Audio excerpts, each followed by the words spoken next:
Hello and a very warm welcome to another edition of Talking Germany, where my guest today is a man who's been described as one of Germany's most successful entrepreneurs and one of the most generous. Well, here he is in person, Arend Oetker. Thank you very much for joining us today on Talking Germany. Glad to be here. Now, Arend Oetker is a great-grandson of August Oetker, who established one of the outstanding dynasties in German industry, but he certainly made his own way in business, as well as becoming a leading art collector and being a member of a surprising number of philanthropic foundations and organisations. You are part of this legendary dynasty, the Oetker dynasty, and I read somewhere that apparently 98% of all the people in Germany, that's practically everybody, knows about the Oetker dynasty. So, what does it feel like, from your perspective, to be an Oetker? You feel the responsibility as a challenge, and you have to be humble, because it was not me who did create that. It was my great-grandfather and now my cousins. So I had to do my own job compared to the big group in Bielefeld and matching the same kind of... You had to meet high standards? Yes, sir. Yeah? Mm-hmm. Was that a burden? Has that been a burden? Yes, but work is a joy for me and not a burden. So I like to work, and so I would like to create something during my life which is consistent. Which you surely have done. I'd like to take you back to the United States, yes, to California, San Francisco. You were 28 years old. Mm-hmm. I read about a famous a breakfast in your life that was a very significant moment in deciding your future. Mm-hmm. Tell us a little bit about that. I finished my studies here in Germany, and then I thought I should have some experience outside Germany, working somewhere in the United States. And I was applying for a job. It was not easy, and I finally found one, but in San Francisco. But then I came back, and the family business was not in good shape. So there was there was one of these moments, so decisive moments. Then I had to choose between taking that job and maybe the family business would be in bad shape. Yeah. So I had to decide. And I decided to enter with 28 years only and not much experience and to save the family business. A fascinating moment in the early life of Arend Oetker. Let's go back now and have a little bit more of a look at his career so far. Everyone in Germany knows Arend Oetker's surname. He's a successful businessman and vice president of the Federation of German Industries, the BDI. He's also the great-grandson of August Oetker, who founded the Oetker Baking Company. Arend Oetker's road to fortune was a sweet one as well. He continued to develop the family's food empire, adding to it parts of a shipping line and commodities trading. But the cornerstones of the corporation are jam maker Schwartau and the Swiss Hero Group.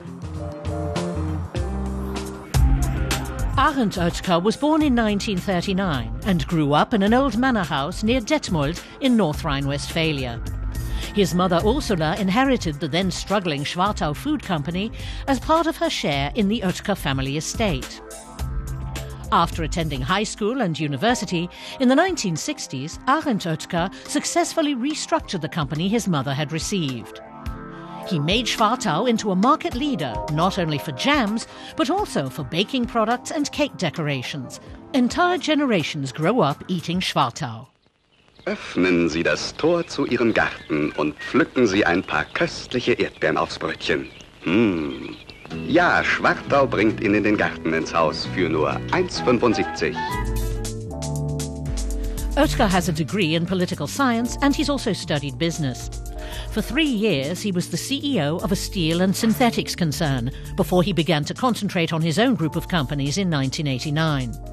Today, his corporation is internationally successful in the food business as well. That's just a fancy way of saying Yum. Steamies, steam-cooked toddler meals, only from Beechnut. Arend Oetker is a contemporary art aficionado. The new and innovative attracts him, in business and aesthetics as well. Oetker is one of the world's most significant art collectors. Each year he spends several million euros promoting the careers of young artists. He's already received several awards for his commitment as a patron of the arts.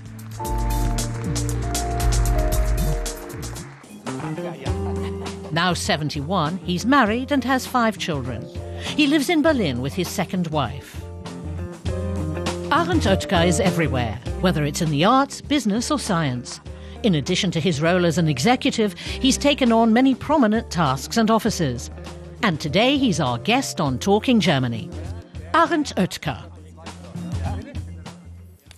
Arend Oetker, your businesses are doing very well, despite the economic crisis that we've had recently. Germany, at this point in time, is doing surprisingly well. There's been a recent surge, and I'm sure very many of Germany's rivals, both in Europe and outside Europe, will be looking at the country and wondering what Germany's magic formula is. What is Germany getting right at the moment?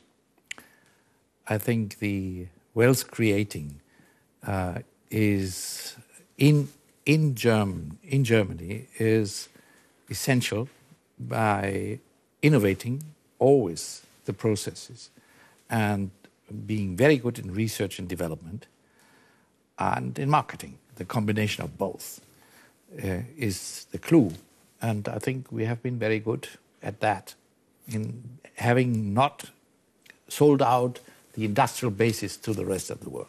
Okay, and entrepreneurs like you are very important in this process too, but I know that in the past you have very often, sort of gone public and said Germany doesn't have enough entrepreneurial spirit. Germany needs more entrepreneurial spirit. Yes, especially the youth has to be courageous to get not only a good job at a big company, security, but also courage to form a new company. And there we don't have enough, actually. Still. Why not? But, Germans are more security conscious because of the history of the 2 wars. There has been so many discouraging moments in the generations before that we are a little bit too cautious. Okay. Risk adverse. Yes. Oh dear. Yeah. But still doing very well on international markets. Yes. The German economic model is the social market economy. Yes. I know that you in recent years have been calling for a new social market economy. What's that all about? In each generation, you have to rejuvenate the meaning of these buzzwords, and you have to prove that they are really to the needs of the customer, the consumer. So this is a new spirit of the same old values, let's call it that way. There's one of the big problems that people talk about in German society, when we talk about young people, when we talk about education in Germany, one of the big issues in German society is that there's a growing divide between the rich and the poor. The rich are getting richer, the poor are getting poorer. There's an imbalance in German society. Do you agree with that, and are you worried about that? I don't agree with that in that extent that you pretend in your question. I think we have a middle class, which is the main part. If you compare that middle class with other nations, you find it's much broader. And so, yes, there's still some, or quite a number already. And we are conscious of that issue of the poor ones. And we have to educate them better and give them a job possibility and an education they should have to be proud of what they're doing. So that's a process we can still be better off. But on the whole, if you compare that with other nations, pretty well distributed between the poor and the rich. OK, we're talking here about the Germany in general and the German economy. Now, family-owned and family-run companies make up the backbone of the German economy, providing 60% of all jobs here in the country. They've faced, though, some tough challenges during the ongoing economic crisis, but they've proven flexible enough to survive and to prosper. Well, who better to talk to about family-owned businesses than Arend Oetker? You wrote your dissertation when you were a student on family-owned businesses, Securing Growth for Family-Owned Companies, it was called. I'd like to ask you this. I mean, every country has family-owned businesses, of course. What's so special about Germany's? I think we are, in Germany, are more willing to work in a secure surrounding, as I said before, and people think a family here gives security. A family as such gives security. It does. It does, you know. And so working in a family surrounding is taking care of each individual, you know, of his private life, of his difficulties he may have with his children, and this kind of caretaking is what people like. And that's maybe more than you find in other areas. Sure. As you said, in Spain we have an operation which is certainly as much a family business as the German one. OK. You've got a very... there's been a lot of optimism from you about the German economy and about the way Germans do business. I'd like to ask you, you're very committed to Germany, there's no doubt about that. You make a great contribution. There's been a big debate in Germany about entrepreneurs and patriotism. I know you've been criticised for taking some of your holdings and your assets and transferring them out of the country to where tax rates are more favourable. I don't necessarily want to talk about that in detail, but I'd like to know from you what your feeling is. What do you owe Germany? Germany made you. What do you owe Germany? I would like to keep as many jobs in all the companies I have a share in as possible. This is my goal, actually. And sometimes you need other areas to develop. The growth won't be in Germany as in other areas. Let's say Near East or China, yes, has a bigger growth potential because of the population growth. So you have to go where the market is, yes, but as much innovation and creativity as possible that survives it helps to survive in this environment. And that's not an easy job. Entrepreneurs have been criticised for, the same as in America, outsourcing jobs. It's beginning to be seen in Germany. It's an issue, isn't it? Yes. You make it sound more benign than it possibly is. You have to be cost leaders. Supply chain management is a very critical issue in this worldwide network in which we are living in. So you have to decide that you have a low-cost base. But so it's a combination of the two. The low-cost base can be in Germany, as you know, but also you have a mix. To have a mix, and so we distribute from Spain to Germany and from Germany to Spain. OK, I've got the message here. That's the globalised family concern here. The model of Arend Oetker. He's a man with many different interests. One of his great loves is music, and I'm sure that he'd agree that for a musician to be successful, several things are required. Talent, obviously, is important. Good backing is important, and a good instrument. You're a member of this initiative that passes on these instruments to young musicians. Where do the instruments come from? It came from the government. Also from the former DDR, the state collected these, and also from private persons. So it's a combination of the two. And that's the biggest source of excellent instruments you can have in Germany. So the former East Germany had a collection of... about 20 instruments, I think, I remember, from the DDR. And the musician tradition in the former DDR was a strong one, you know, the tradition of Bach in Leipzig and other areas. So it's a very good tradition we had in both parts of Germany. Mm-hmm. And just I go to concerts, classical concerts, very often, and I'm told, I read in the programme that a musician has got an ancient instrument on the stage, and I look and I think, how does that work? What happens after the concert? Do they put it in the case and put it in the back of their car? How does that... Yes, they have to be conscious and very careful to keep it in good condition. And yes, of course, there is some insurance on these instruments, but still, you have to keep it. You cannot replicate them. Yeah. Have you actually held any of these very expensive? Oh yes, I gave really? some to these as a in the final concert.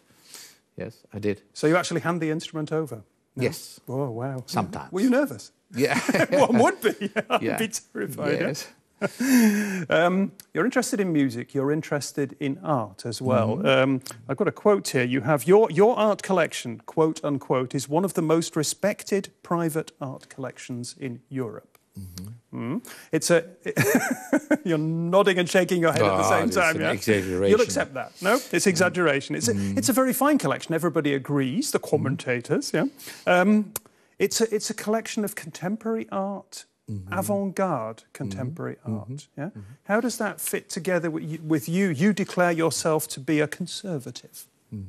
Yeah? First, it's my wife who is behind that and maybe more knowledgeable because she was educated in art history more than I was. I'm a merchant. Respected figure. Yeah. Yes, You're a merchant. Yes, but I love these visual arts as I love to hear music. So it's a combination of the two, and if you are sensitive in music, you are sensitive also on art. I can tell you, and I really get much out of it also for my business because I'm dealing with the consumer and on branding, on designing, something like that. So that's very important for me. I heard you say somewhere as well that you get a lot out of it because it's all about innovation, and there's innovation in art. Yes. And there's innovation in business. You've mentioned this already. Yes, and then I think that is very important that you get ideas and reflections on the society. And the artists are sometimes ahead of the total society. They have a better sense of what is going to develop in the future. So, especially here in Berlin, you have a lot of artists living here and also musicians. We talked earlier at the beginning of the programme about that moment when you decided to take over that onerous responsibility of the family companies. Yeah? And you were at that time, you had been living in the United States. And I know that you said one time that one thing you regret in life is that you would like to have lived abroad at one time. Is that something you still regret? Yes, I miss very much. Because when I took over the company when I was 28, if you run a family business, you can never stop. You cannot, a sabbatical year or something like that is impossible. Once you're in, you're in. Once you are in, yes. And so I'm missing that. I'm traveling and being for many visits to the companies does not substitute the real presence for a long time in a country. Okay. And just to wrap up this section, when you are travelling, and if you had been living abroad at this point in time and you were looking at Germany from that distance, how would you describe Germany? What country do you see? Especially if you come back, you see a green landscape, which is nice. An orderly kind of segmentation of the language, which is nice. It gives you feel, secure, safe, and happy. Maybe in other areas where you have a lot of dust, a lot of junk, and so I think I feel that's true for Switzerland and Austria too. Well, Central Europe, even France. So that's Europe, and actually I'm a European based in Germany. That's what I think is nice to be. The European based in Germany. Now, I just want to remind you about my blogs. I wonder if you've been reading them. I write them about all my guests. And if you haven't checked them out so far, now is the time to do that. If you're into talking Germany, you can find out more on the internet. Your host, Peter Craven, is keeping a blog on the many shows and guests in the series. Find out more about what happens behind the scenes, gossip, experiences, how the whole show is put together. Just visit blog.dw-world.de/talkinggermany and you can tell us what you think about the program there too. OK, Mr. Oetker, we've just got time for our traditional quick quiz at the end of the show. Quick questions, quick answers. If you had the chance, would you rather be an accomplished musician or a good artist? A musician. Are you a conservative or a progressive? Conservative. Would you rather create profits or jobs? Jobs. Germany's economic boom, is it going to last, yes or no? Yes. Great. Good news for Germany. Here's a man who's passionate about music, art and business, Arend Oetker. If you've enjoyed his company as much as I have, then do come back next week. Until then, tschüss. Thank you.